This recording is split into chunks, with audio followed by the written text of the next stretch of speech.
કાલે ભાઈ ફોટો આવે તમારે જોઉં છું એફબી ઉપર એ છો તમારી હું કાલ ના દેખાઉં.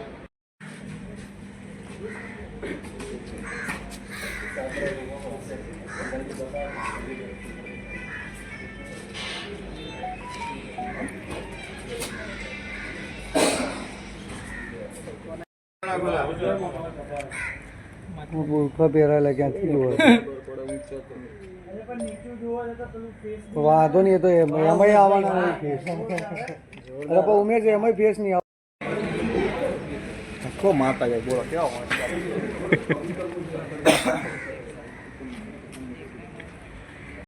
જે ઇવેન્ટ કોમનર વચ્ચે જે માથાકૂટ થઈ હતી ને તકરારમાં એકની હત્યા થઈ હતી, શું આખો સમગ્ર મામલો હતો અને હત્યાનું પાછળનું કારણ શું?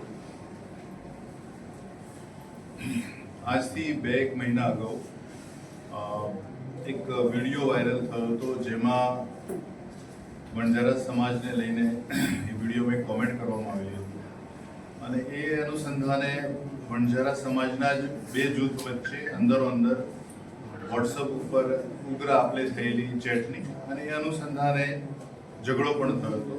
એ ઝઘડાના સમાધાન અર્થે આજથી 1 મહિના અગાઉ બંને ગ્રુપો મળેલા. જે એક ગ્રુપ છે મેમનગરનું અને બીજું મોટેરાનું છે અને નિકોલના પણ કેટલાક વણઝારા સમાજના લોકો છે. આ સમાધાન જ્યારે કરવા માટે ભેગા થયેલા અને સમાધાન ન થતા જ્યારે એક ગ્રુપના જે લોકો જે છે જતા હતા ત્યારે બીજા ગ્રુપે ત્યાં હુમલો કરેલો અને એ અનુસંધાને ચાંદખેડા પોલીસ સ્ટેશનમાં 1 માસ અગાઉ ગુનો પણ નોંધાયેલો હતો. આ બનાવ બન્યા પછી એક જ સમાજના બે જૂથ વચ્ચે વધુ અંતર વધી ગયું અને આગેવાનોએ નક્કી કરેલું કે આનો એક સુખદ અંત લાવવો જોઈએ અને સમાધાન થવું જોઈએ. એટલે એ સમાધાન અર્થે આ લોકો ભેગા થયેલા અને એ સમાધાનમાં વચ્ચે કેટલીક એમના મંદુખરીની પ્રકારના હતા કે આ વિડીયો કોણે મૂક્યો, આ વિડીયોમાં આ પ્રકારની કોમેન્ટ શા માટે કરી, જ્યારે એક જ સમાજનું ગ્રુપ છે.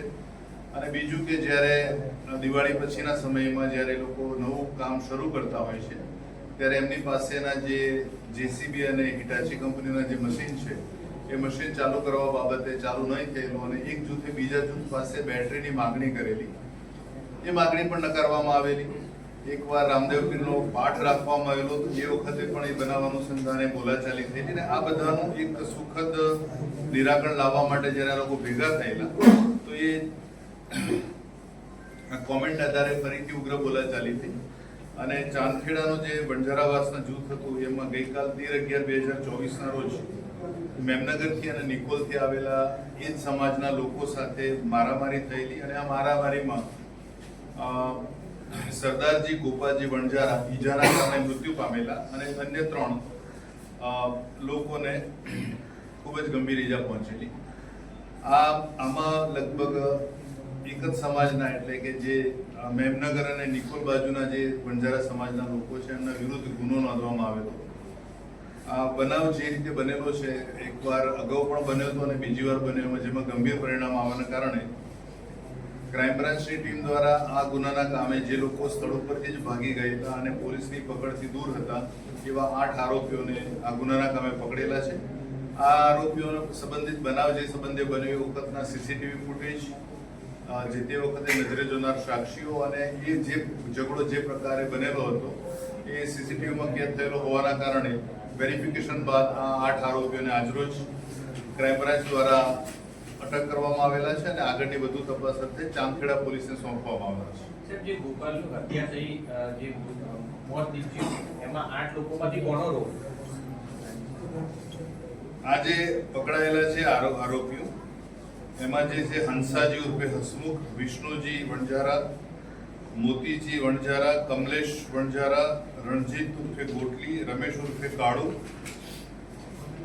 અને પવન વણઝારા અને અરવિંદ મેરાજી વણઝારા. એમાં આજે સરદારજી ગોપાજી વણઝારાને મારવામાં મુખ્યત્વે હંસાજી, વિષ્ણુ અને મોતીજીનો રોલ ભૂમિકા છે. કારણ કે કુહાડી, લાકડી ડંડા અને બધા શિક્ષણ મળી આવ્યા હતા ત્યાંથી. પ્રાથમિક પૂછપરછ દરમિયાન આરોપીઓ જણાવેલું છે કે સમાધાન માટે ભલે ભેગા થયા છે પણ અગાઉ 2 વાર આ જ પ્રકારે ઝઘડા થયેલા છે.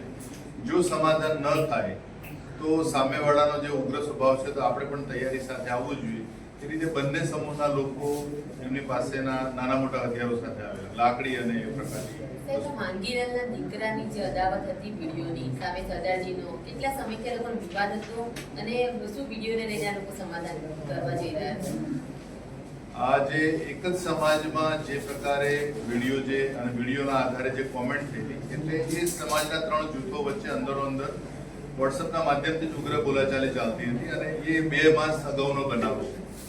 એ બનાવના અનુસંધાને વચ્ચે 2 બનાવ બન્યા અને પછી આ એક ગંભીર પ્રકારનો બનાવ બન્યો.